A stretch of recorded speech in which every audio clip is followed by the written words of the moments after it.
मत्ती रचित सुसमाचार उसका 21 अध्याय 22 पद इस प्रकार से कहता है, और जो कुछ तुम प्रार्थना में विश्वास से मांगोगे वह सब तुमको मिलेगा। विश्वास और प्रार्थना से सब कुछ मिलेगा, ये वचन कहता है। मैं आपको कुछ उदाहरणों के द्वारा, वचनों के द्वारा विश्वास और प्रार्थना से सब कुछ हो सकता है उसके बारे में आपको बताना चाहता हूँ। पहली बात, हमारे पास निर्गमन उसका 1 अध्याय उसके 22 पद और 2 अध्याय उसके 2 पद में हमें एक माँ का जिक्र मिलता है जो मूसा की माँ थी युकेबेद। उसका बेटा मूसा, उस माँ ने अपने बेटे को कई दिन तक छिपा के रखा, क्योंकि वहाँ की एक कानून व्यवस्था निकली थी कि जितने भी हिब्रू बालक हैं उन बालकों को मारने का आदेश फ़ैरो यानी राजा से ये फरियान, ये आदेश पारित हुआ था। पर जकोवेद ने अपने बेटे मूसा को कई दिन तक अपने पास छिपा के रखा, और जब वो बड़ा हो गया तो उसे नील नदी में एक टोकरी में रखते हुए छोड़ दिया। लेकिन उसका ये विश्वास था उस माँ का कि परमेश्वर मेरे बालक को सुरक्षित रखेगा और मेरे बालक को संभाल के रखेगा। उस माँ के विश्वास, उसकी प्रार्थना के द्वारा उसका बेटा मूसा जो है, जिसको उसने नील नदी में एक बास्केट में, टोकरी में छोड़ दिया था परमेश्वर के भरोसे पर, और उसकी प्रार्थना के द्वारा उसका बच्चा जो है फ़िरौन की बेटी के हाथ में लगता है। जब वो नहाने के लिए अपनी सहेलियों के साथ नील नदी में गई थी, जब उसने इस सुंदर बालक को देखा और एक छोटा सा बालक टोकरी के अंदर रो रहा है, उसने जब उसको देखा, उसने उसे अपने घर ले गया। क्योंकि इतिहास बताता है कि फ़िरौन की बेटी का कोई भी बच्चे नहीं थे। उसने उसे अपने बच्चे के रूप में अपने राजमहल में रखा।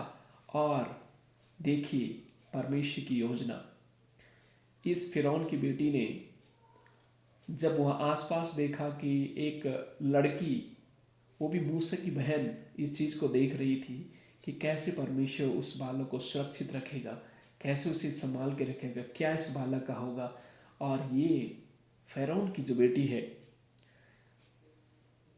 इस लड़की को देखती है और कहती है कि क्या आप इस छोटे बालक के लिए किसी दाई यानी दूध पिलाने वाले का इंतज़ाम कर सकती हैं। वो तुरंत मूसा की माँ के पास जाती है और कहती है कि फ़िरौन की बेटी एक माँ को, जो इस बच्चे को दूध पिला सकती है, उसको बुला रही है। और मूसा की माँ स्वयं मूसा को दूध पिलाती है, और कई दिन तक मूसा जो है अपनी माँ के दूध पी करके बड़ा होता है, फिर राजमहल में जाता है। विश्वास की प्रार्थना के द्वारा मूसा की माँ ने अपने बालक को तमाम दुश्मनों से बचाया। वो प्रार्थना अपने बेटे की सुरक्षा के लिए कर रही थी, और परमेश्वर ने उसके बेटे को सुरक्षित रखा।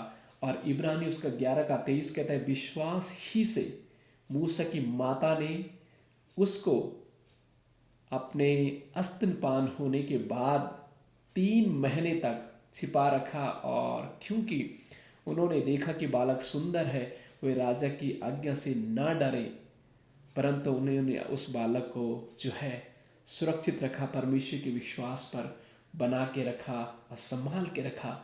और ये मूसा जो बालक है वो बच जाता है। तो विश्वास से ही मूसा की माँ ने अपने बालक को सुरक्षित पाया, और प्रार्थना के द्वारा ही राजमहल में ये बालक कुछ समय के बाद जाता है और एक महान परमेश्वर का दास मूसा नबी के रूप में बाद में हम उसे पाते हैं। तो यही मैं आपको उत्साहित करना चाहता हूँ, विश्वास और प्रार्थना से सब कुछ हो सकता है। मूसा की माँ का विश्वास और प्रार्थना थी कि परमेश्वर मेरे बालक को सुरक्षित रखेगा, संभालेगा, और परमेश्वर ने संभाला।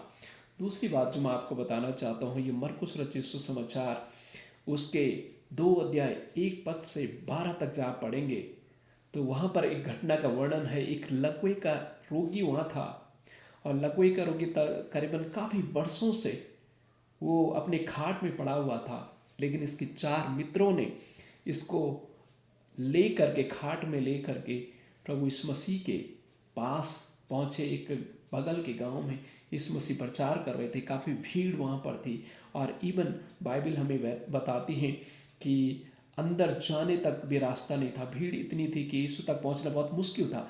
और जिस घर में यीशु मसीह प्रचार कर रहे थे, उन्होंने क्या किया, उस छत के ऊपर गए और छत को खोल करके खाट नीचे उतारी और यीशु मसीह के पास इस लकवे के रोगी को उन्होंने उतारा।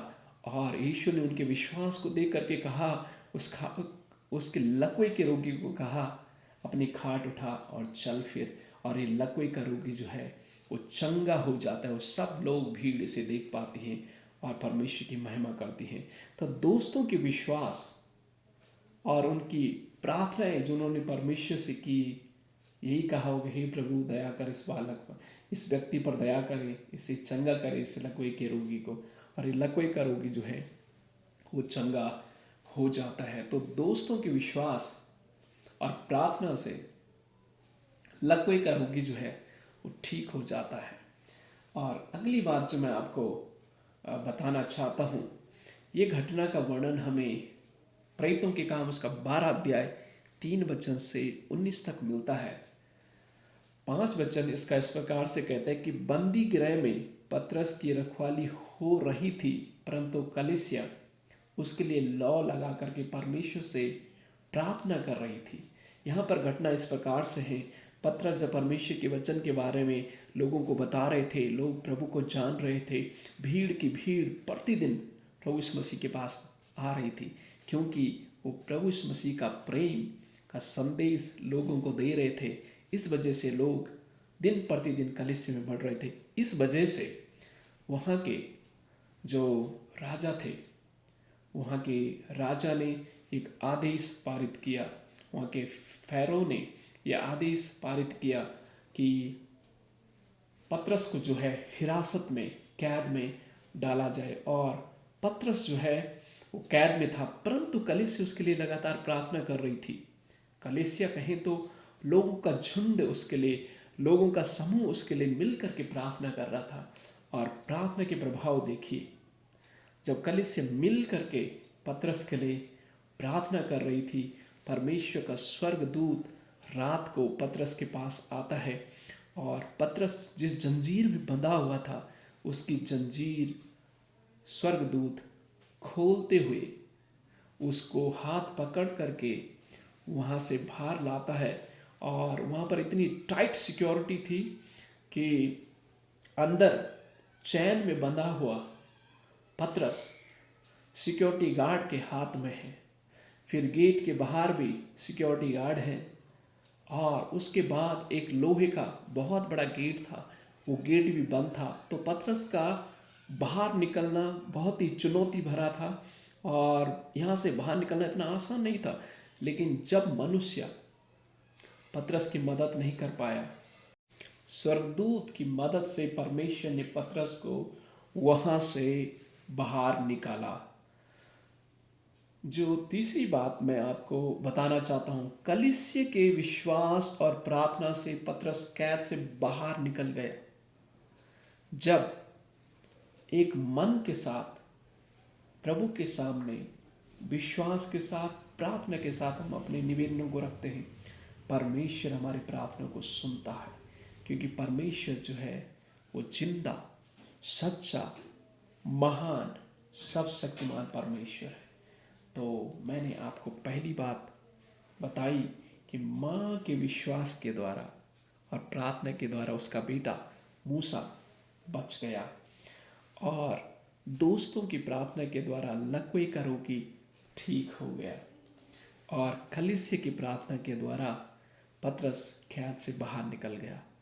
परमेश्वर इस वचन के द्वारा हमें आशीष दें और मदद करें कि आप और मेरा विश्वास और प्रार्थनाएं बहुत सारे लोगों के लिए आशीष का कारण बन सकती है। तो मन के साथ, विश्वास के साथ परमेश्वर के सामने अपने निवेदनों को रखें। परमेश्वर हमारी प्रार्थना को सुनेगा और मुश्किल से भी परमेश्वर बाहर निकालेगा। परमेश्वर इस वचन के द्वारा हमें आशीष दे। God bless you.